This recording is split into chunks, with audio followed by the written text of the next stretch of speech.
Auspicia este programa. Ministerio de Salud, Presidencia de la Nación. ¿Qué tal? ¿Cómo le va? Bienvenidos. Aquí estamos dispuestos a compartir otro programa de la Fundación Favaloro. Bueno, quiero decirles que nos sentimos muy felices de este contacto semanal donde podemos intercambiar información, darle también la posibilidad de que conozca médicos, tratamientos, nuevas posibilidades que siempre la medicina tiene y trabajar mucho en el tema de la prevención, porque el conocimiento hace que el miedo se escape y que uno pueda enfrentar entonces las situaciones desde otro lugar. Vamos entonces a compartir en primer término una historia de vida realmente increíble. Su nombre es Antonia Corso, y ella empezó a tener algunos episodios en la vida donde perdía conciencia de dónde estaba realmente. A veces contaba que aparecía a 4 o 5 cuadras de distancia de donde ella suponía que estaba sin acordarse de ese tránsito, hasta que el diagnóstico llega y es epilepsia. Allí es tratada, por varios profesionales, por supuesto. Primero el doctor Alfredo Thompson, neurólogo, quien la deriva al doctor Jorge Mandolesi, que es el neurocirujano, por supuesto, que hace la intervención. La conocemos la historia.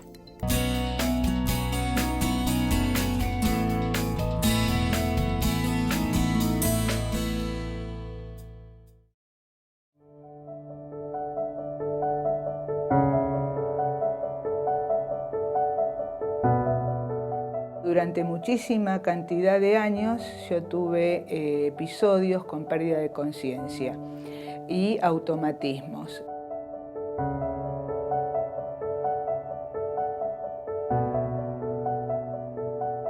Todos los estudios daban como diagnóstico una epilepsia del lóbulo temporal derecho.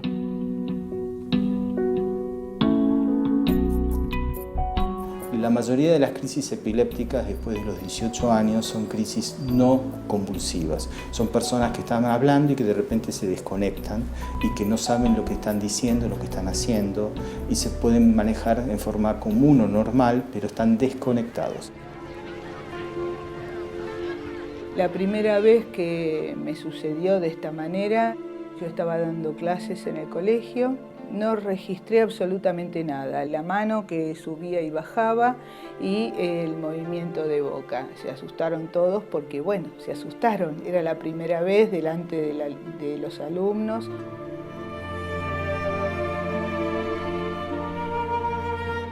Sabía que iba a suceder algo, lo que uno sentía, el déjà vu, como le dicen los médicos. Y después perdía totalmente la conciencia. Seguía haciendo lo que estaba haciendo. Si estaba caminando, seguía caminando.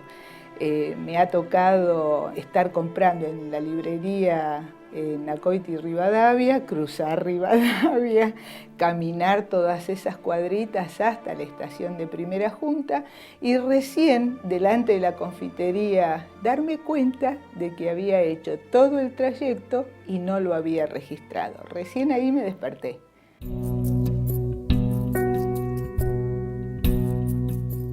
El doctor Thompson fue el médico que me trató los últimos, creo, 18 años. Así que somos viejos conocidos. Es un genio. Le traje los estudios previos que tenía. Yo tenía varias resonancias, unas cuantas, porque los controles eran estrictos. Y yo siempre me presté a eso. O sea, yo creo en la medicina preventiva. La gente que tiene epilepsia, que no controla con la medicación, son personas habitualmente que tienen este tipo de crisis y que si la epilepsia está localizada en el lóbulo temporal, la persona tiene 70-90% de chance de curarse de la epilepsia cuando es operado. Y nosotros lo que hacemos, y eso nos ha servido mucho, es presentarles personas que se operaron. Entonces uno le explica que lo mejor que puede hacer es operarse en vez de seguir teniendo crisis y además tomar la medicación. Vos tenés muchos temores, pero después los buenos médicos lo que hacen es disipar los temores y poner cada cosa en su lugar.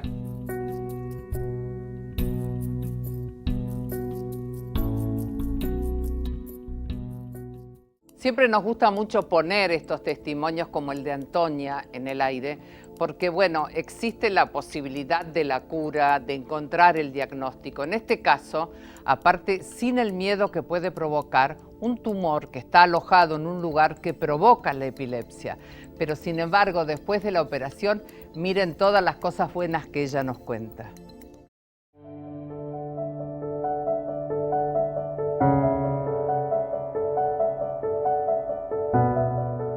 Yo, a pesar de estar ingiriendo varias drogas al mismo tiempo antiepilépticas, seguía teniendo los episodios. Hay un 30% de personas que tienen epilepsia que por más que tomen medicación no pueden controlar sus crisis. Este grupo, por suerte, tiene hoy en día, uno puede decir por suerte, se pueden operar. O sea que la epilepsia, la única forma de curarse es con la cirugía.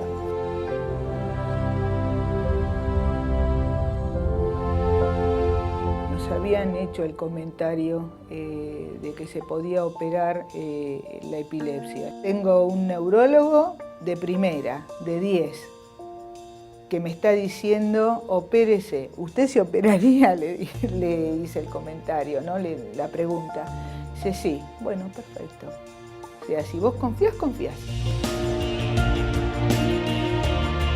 Y Mandolesi, lo mismo me dijeron, que era un excelente cirujano. Tuvo que realizar una cirugía no tan selectiva, sino de resección de gran parte del lóbulo temporal, que en el caso de ella se podía realizar porque las zonas importantes o los puentes del lenguaje no se encontraban ahí, y eso nos permitió poder hacer una resección de la área que generaba la crisis sin correr mayor riesgo de secuela neurológica.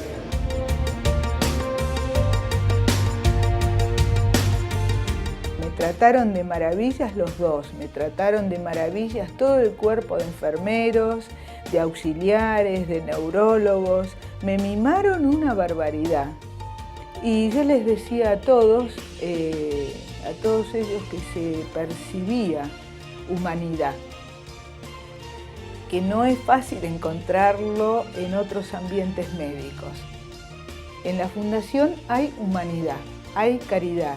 Se operó y está fantástica, nunca más tuvo crisis, ella tenía crisis semanalmente, tenía 4 crisis por mes, le mejoró el ánimo también, no siguió perdiendo memoria. Últimamente lo vi a Thompson y dice, es un éxito, ¿no? Viendo las resonancias y viendo que yo no tengo episodios, es un éxito. No hay que tenerle miedo a la epilepsia, hay que tratarse y cuanto antes mejor. Gracias a Dios que tenemos manos, ¿no?, hábiles al servicio de otros para mejorar la calidad de vida y la vida de los demás.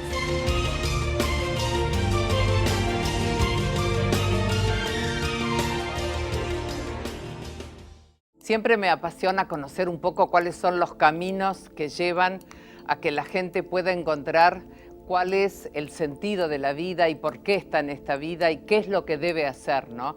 En este caso, el profesor Carlos Lidio, que hace ya muchos años tuvo que ser sometido a un trasplante, y eso hizo que él conociera todo un mundo, por supuesto, que realmente le importó y mucho, y a partir de ese momento entonces se especializó como profesor en el tratamiento justamente de los trasplantados. Tanto es tan bueno su trabajo y tan entusiasmado está, que ahora en agosto próximamente, exactamente del 23 al 30, se hacen en Mar del Plata los Juegos Mundiales de Trasplantados y él es uno de los organizadores.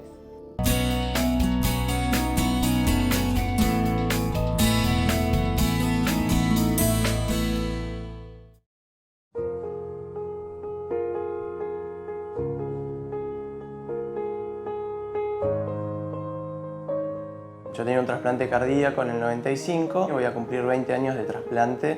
Por supuesto, me trasplanté acá en Fundación Favaloro. Ya desde el 2005 que decidí venir a aprender en la Fundación Favaloro lo que es la rehabilitación cardiovascular, lo que es trabajar con pacientes cardíacos, y actualmente me desempeño en ese área justamente por lo que me pasó.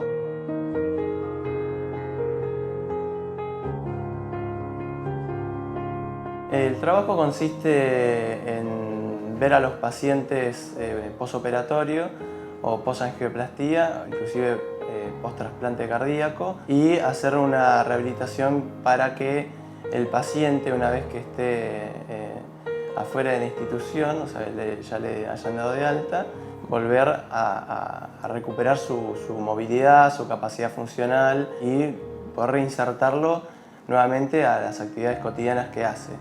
Uno de los trabajos que realizo y que realizamos con el equipo es el abordaje del paciente cuando está esperando un trasplante. Y bueno, y apoyando al paciente desde el lugar, bueno, yo he tenido la experiencia de estar de ese lado, entonces por ahí puedo también llegar a entender y ayudar un poco más al paciente en ese sentido. Y el paciente por ahí que estaba asustado dice, bueno, hay una vida después del trasplante, entonces lo encara con mayor optimismo también. Este año también están los Juegos Mundiales para Trasplantados en Mar del Plata, que es la primera vez que se hace en Latinoamérica. Compiten 1.300 competidores de todo el mundo, participan más de 50 países. Es una celebración a la vida porque vienen tantas personas de todo el mundo, pero lo más importante es que pone en la mesa la temática de la donación de órganos. Nosotros hemos tenido acá un caso de un chico con fibrosis quística, que me acuerdo que caminaba 3 km/h en la cinta y se cansaba. Esa persona se trasplantó y él ha ido al último mundial a competir y ganó medalla de plata, 2 medallas de plata en natación. Cuando me acuerdo de él, cuando estaba en la cinta, y cuando me acuerdo de él compitiendo en un mundial y ganando 2 medallas de plata en natación, para mí es extraordinario. Y para la persona que le sucedió también. ¿Por qué? Porque jamás lo pensó. Ahí te das cuenta la importancia del trasplante, la importancia también que el deporte te acompañe en tu vida diaria y la importancia de la donación de órganos.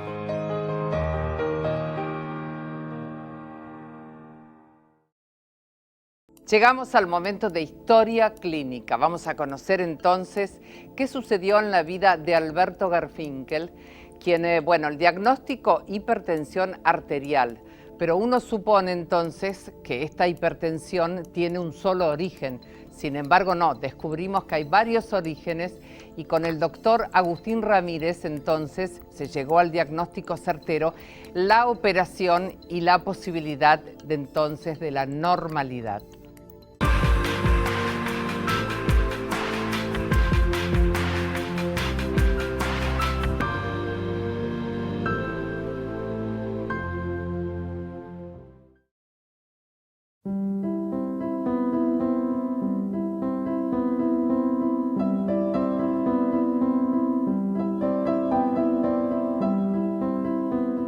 Él es un paciente que llegó a consulta de primera vez, está con la presión arterial elevada, no tenía un buen control de su presión arterial, él había estado tratado y no solamente seguía con la presión alta, sino que tuvo problemas con el potasio, que es uno de los elementos que maneja el riñón, junto con el sodio, que estaba aumentado en sangre.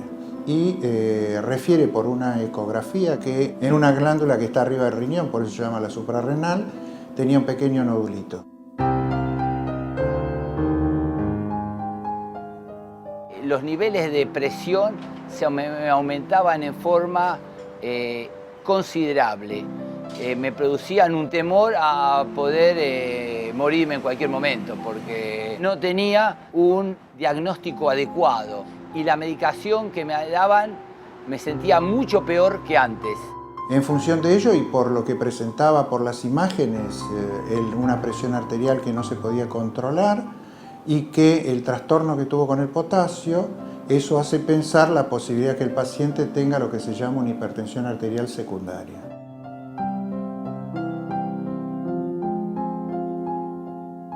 Había recurrido a diferentes centros de primer nivel general y tenía consulta inclusive con centros en el extranjero.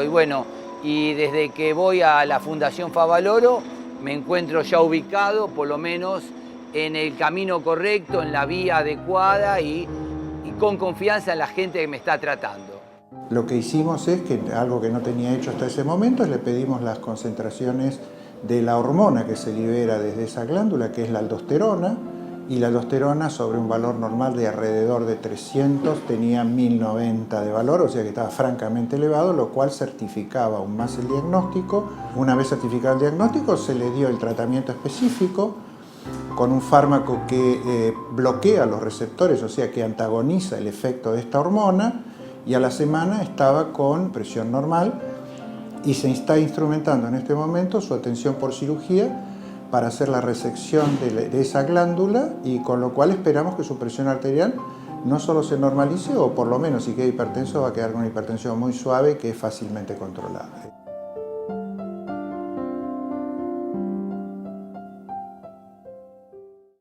¿Quiénes deben vacunarse contra la gripe?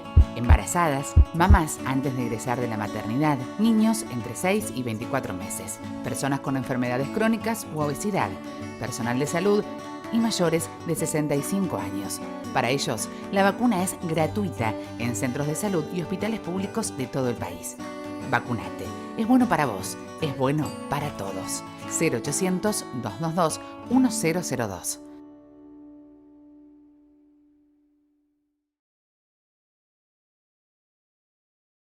Consultorio médico. ¿Quién responde todas las dudas y las preguntas? El doctor Oscar Brasesco, realmente un especialista muy importante en todo lo que tiene que ver con la cirugía bariátrica. Y bueno, las preguntas son muchas, desde cuánto es el peso ideal realmente, a cuánto una persona tiene que someterse, para someterse una persona a una cirugía bariátrica, cuál es la relación, por ejemplo, de altura con peso, en fin, toda una cantidad de preguntas que seguramente quien está interesado en el tema quiere hacer.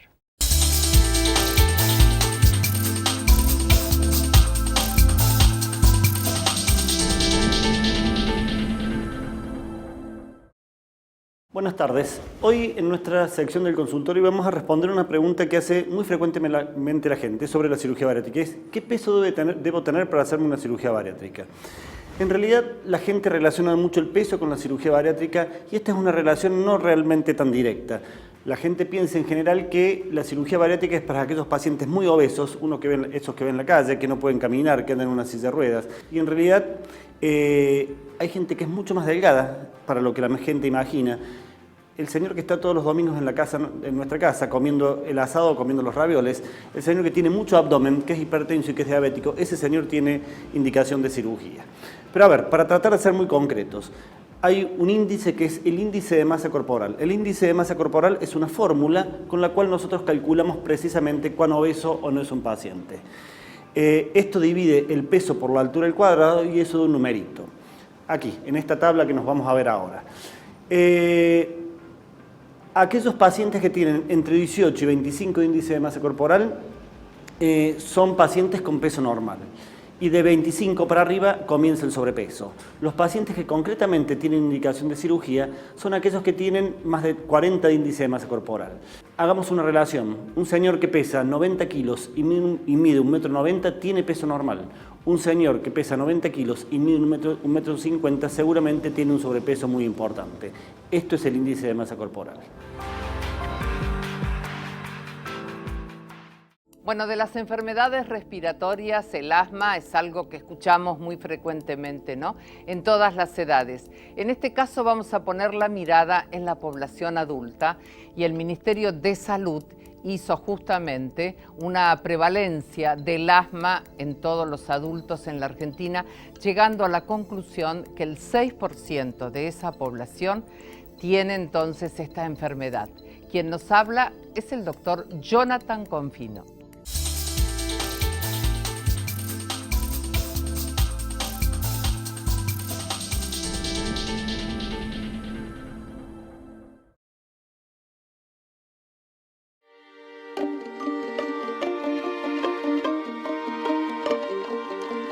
El asma es una enfermedad respiratoria, ¿sí? Que lo que genera es broncoespasmo, digamos, se produce por irritación de las vías aéreas y se manifiesta generalmente por sibilancias y por tos y por agitación en las personas que lo padecen.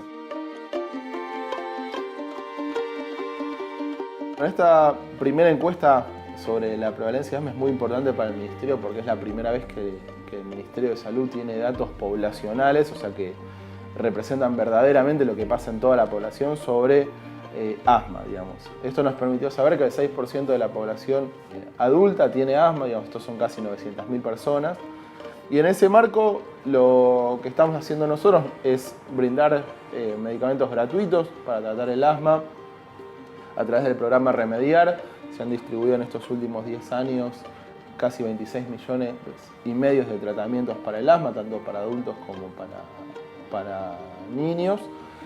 Y a su vez se está planificando para este año hacer una gran inversión en tema de enfermedades respiratorias para equipar a los centros de salud del primer nivel de atención con drogas complementarias, digamos, que hoy no están incluidas en Remediar, que son para justamente no solamente para tratar las crisis asmáticas, sino para evitar que estas mismas ocurran. Son medicamentos que los asmáticos toman intercrisis. Y por otro lado también se estaba planificando incorporar a todos los centros de salud espirómetros, que son los aparatos, digamos, la tecnología que se necesita para hacer el diagnóstico de asma. Una cosa que me parece interesante destacar, que fue una iniciativa que trabajó el Ministerio de Salud de la Nación en conjunto con el Instituto CONI, que es uno de los institutos autónomos que dependen del Ministerio de Salud, que está en la provincia de Santa Fe, que se encarga especialmente de enfermedades respiratorias. Digamos, sacó una articulación muy interesante con el Instituto Nacional de Enfermedades Respiratorias. Y también participó la sociedad científica, la Asociación de Asma y también la Asociación Argentina de Medicina Respiratoria.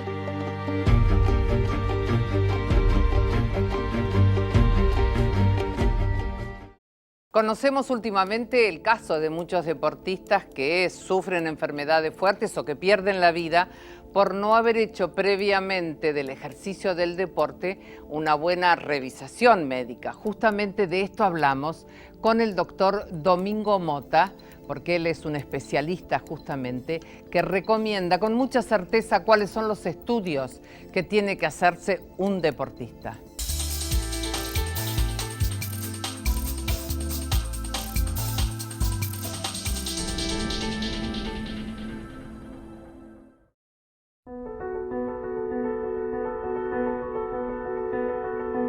La medicina del deporte es una ciencia multidisciplinaria y lo que hace uno es registrar en diferentes métodos y con diferentes elementos y diferentes pruebas las diferentes capacidades individuales del deportista.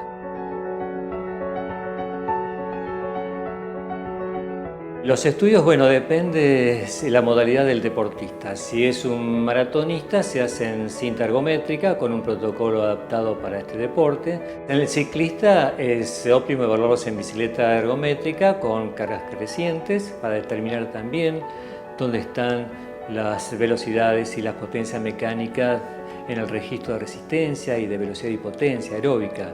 También en medicina del deporte valoramos lo que es fuerza, resistencia y potencia muscular. Hay un método que nosotros utilizamos que es una plataforma de saltos en el cual mide fuerza explosiva reactiva, elástica, índice de fatiga muscular, potencia mecánica de miembros inferiores, como así también la resistencia en fuerza-velocidad para actividades acíclicas como pueden ser deportes de grupo, como pueden ser el básquet, el vóley, el fútbol. O sea, más allá de valorar las condiciones aeróbicas, estas son condiciones anaeróbicas y de fuerza explosivas que son relevantes en este tipo de deportes de equipo, de grupo.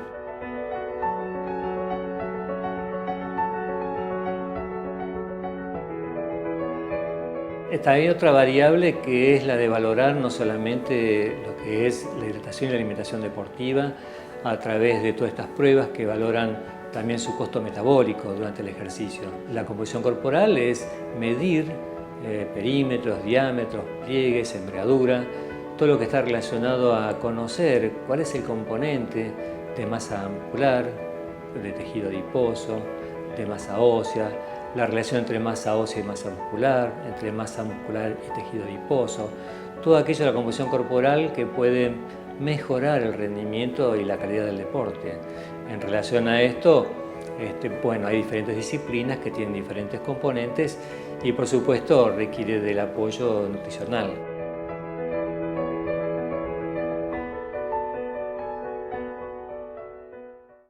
Llegó el momento de la despedida. Muchísimas gracias a Roberto Giordano, la comida de Casa Vecchia del Solar de la Abadía y la Casa de Paula, el hotel que elegimos en Trelew. Muchísimas gracias también a todos ustedes por seguirnos semana a semana y nos vemos en la próxima. Chao. Auspicia este programa Ministerio de Salud, Presidencia de la Nación.